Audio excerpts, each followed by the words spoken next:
Y ya saben que aquí cada 3 semanas tenemos un consultorio jurídico con Miguel Durán. Buenos días, Miguel. Buenos días, querida Pepa, y Buenos muchas días. felicidades. Muchas gracias. Me encanta celebrarlo con vosotros. Oye, Miguel, tenemos varios asuntos sobre la mesa. A ver si podemos hablar del IRPH a la vista de la sentencia del Tribunal de Justicia de la Unión Europea sobre este asunto. Hemos recibido muchas preguntas que deberíamos contestar. Primero, ¿qué es el IRPH? Es el índice de referencia de préstamos hipotecarios. Es un índice que los bancos construían a base de sumar los tipos de interés que cada uno de ellos ponía a sus hipotecas, sumarlos y luego dividir entre el número de factores de la suma. Es decir, si había 10 bancos que sumaban los respectivos tipos, el sumatorio, el resultado, se dividía después por 10. Y eso, lo explico simplificadamente para no alargarnos mucho, y eso se convertía en un tipo de referencia, en un índice de referencia, que siempre era superior al Euribor. El Euribor era el índice legal aplicable, pero esto no se le explicaba mucho o nada a los afectados, y entonces los abogados empezamos a cuestionar esta situación. Fruto de esos pleitos, hubo una pregunta del juzgado número 8 de primera instancia de Barcelona, se planteó la cuestión al Tribunal de Justicia de la Unión Europea, y ha resuelto que sean los tribunales españoles los que resuelvan caso a caso qué debe pasar con cada uno de los afectados en esta situación. Yo creo que va a haber una avalancha de cerca de 1 millón de demandas. ¿Qué dices? Bueno, ayer Averasturi hablaba de eso en su gallinero, ¿te acuerdas, Averas? ¿Estás ahí? Sí, claro. Ah, vale, digo que ayer hablabas tú de eso del IRPH, ¿no? Sí. Pero bueno... ¿Qué voz más bonita tiene Averas? Sí, es lo único que le notamos aquí, la voz. Es lo único bonito que me queda. Porque, vamos a ver, ¿cuál es la situación que se deriva de esa sentencia del Tribunal Europeo ahora? Pues la situación es que, como hay que ir caso a caso, las personas que tengan ese índice en su préstamo hipotecario seguro que han pagado unos 20.000 euros más que si les hubieran aplicado el Euribor. En promedio, quiero decir, ¿eh?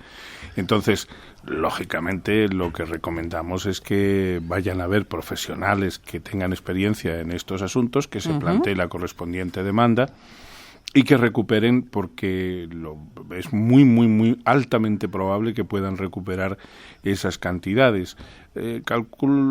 Se calculan en torno al 1 millón de afectados. Eso puede dar una ingente avalancha de demandas en los juzgados, pero bueno, es lo que hay que hacer. El problema, Miguel, al pasar la patata caliente a los tribunales españoles, es que ya ha habido bastantes fallos a favor de la banca en los tribunales españoles. En este caso no. En este caso, en el del IRPH, hay algunos casos... En el del IRPH sí. Sí. Hay algún caso en los... Mira, el asunto se resuelve fácilmente. Si el afectado tiene que hacerse 3 o 4 preguntas muy simples. A mí, cuando contraje el préstamo, me explicaron en qué consistía este índice. Segundo. Ni de broma. Bueno, segunda cuestión. ¿Me referenciaron cuál fue la evolución histórica en los últimos 2 años antes de aplicármelo? Tercera cuestión. ¿Me compararon este índice, por ejemplo, con otro índice legal, el Euribor?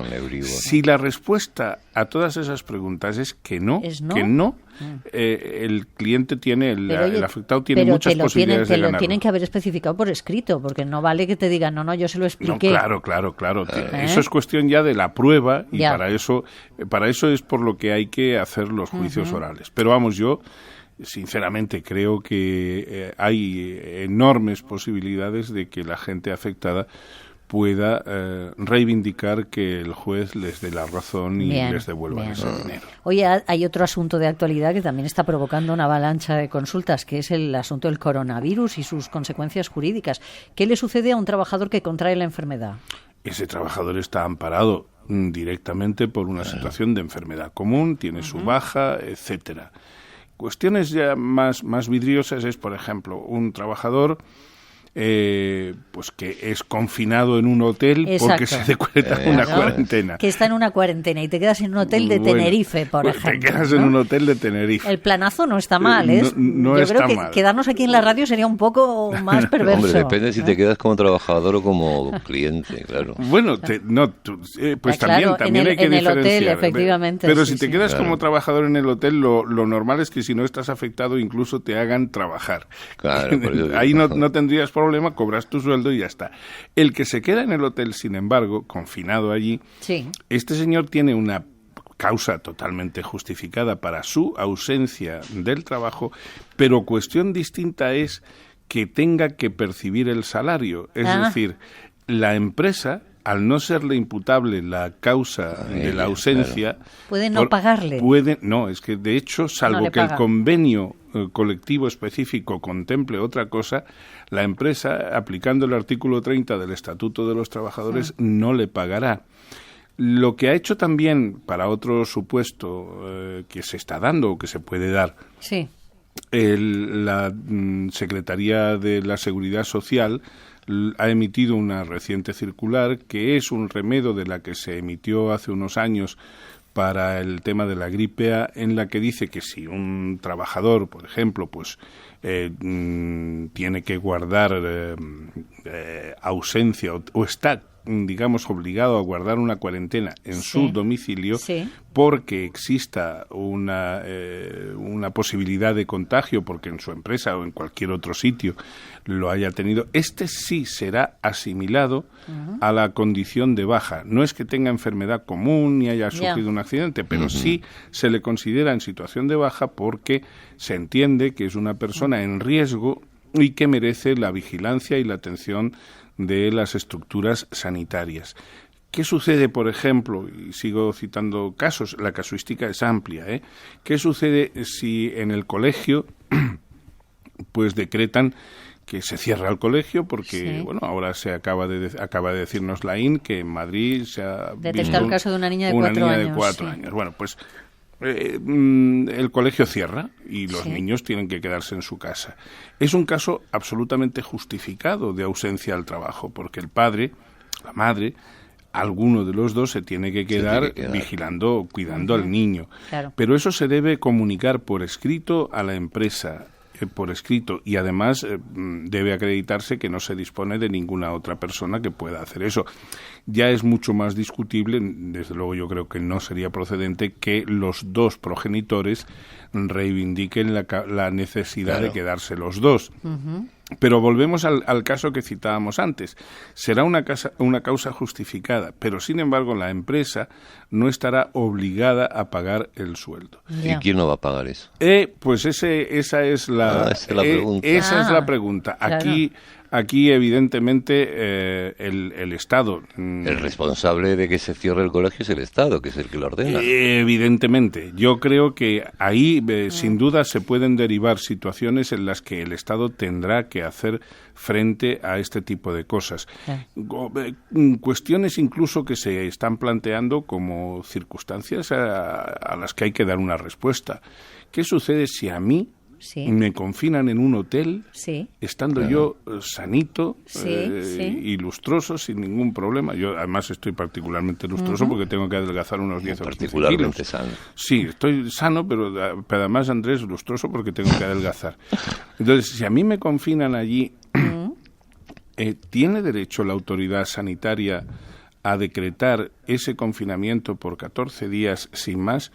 Pues hay quienes entendemos que eso es harto discutible. La legislación en materia de salud sí confiere concretamente el artículo 27 de la Ley 33/2011, sí le da facultades a la autoridad sanitaria para hacer eso. Pero tú estás sano, pero puedes estar incubando algo. Podría ser, claro. pero fíjate, lo que dice ese artículo y el artículo 3 de la Ley Orgánica 3 de 1986 dan facultades a la autoridad para hacer eso.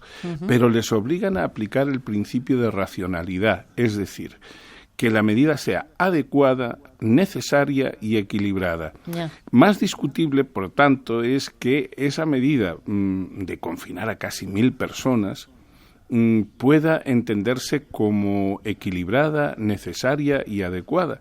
Porque además lo que estás haciendo cuando decretas eso es que reduces, limitas la libertad de movimientos de las personas y además les obligas a estar justo donde está el foco de infección. Ya. Entonces...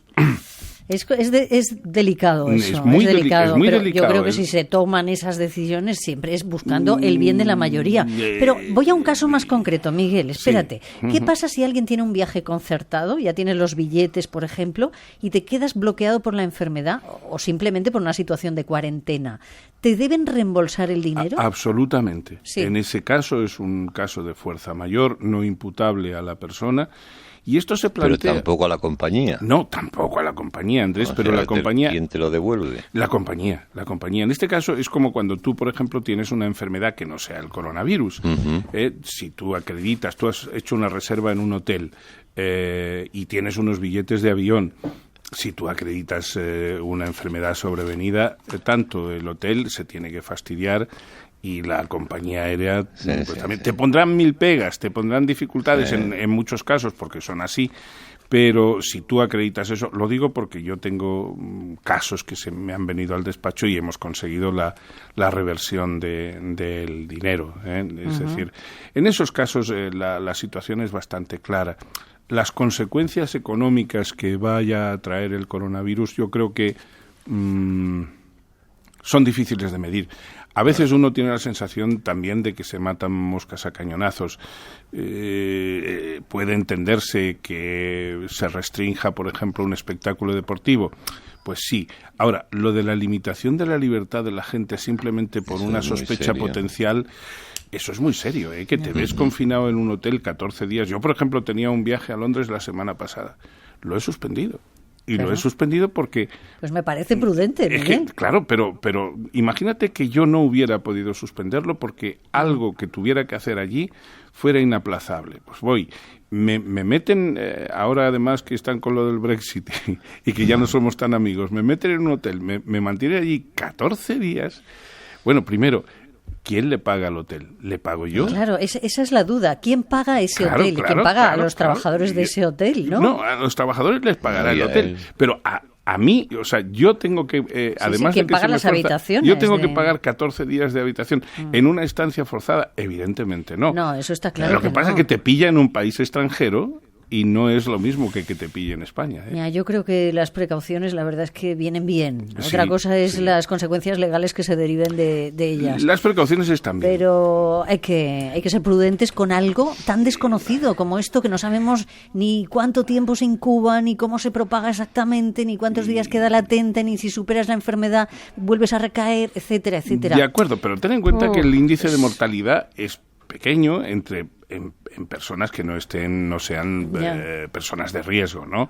Entonces, la proporcionalidad, el principio de proporcionalidad tan difícil. Sí, pero hay que aplicarlo en la vida en general. Es decir, si yo te doy un empujón, tú no te puedes volver contra mí con una navaja en la mano, porque eso es desproporcionado. Entonces, en el derecho, el principio de proporcionalidad es un cajón desastre que los jueces, cajón desastre no lo digo en sentido peyorativo, es una herramienta, por ser más precisos, es una herramienta que los jueces tienen que echar mano de ella con absoluta frecuencia, porque, y eso muchas veces alguien dice, no, es que es un juicio salomónico. Pues claro, porque muchas veces la razón no está solo en una de las partes que litigan. Miguel, algún día hablaremos de la defensa propia. Sí, vale. Lo tenemos que dejar aquí. Esto lo tenemos que dejar aquí. Yo eso muy crudo y muy chungo. Eso me parece un cajón desastre. Pues si quieres el próximo día, Andrés. Vale, hablamos de eso si quieres.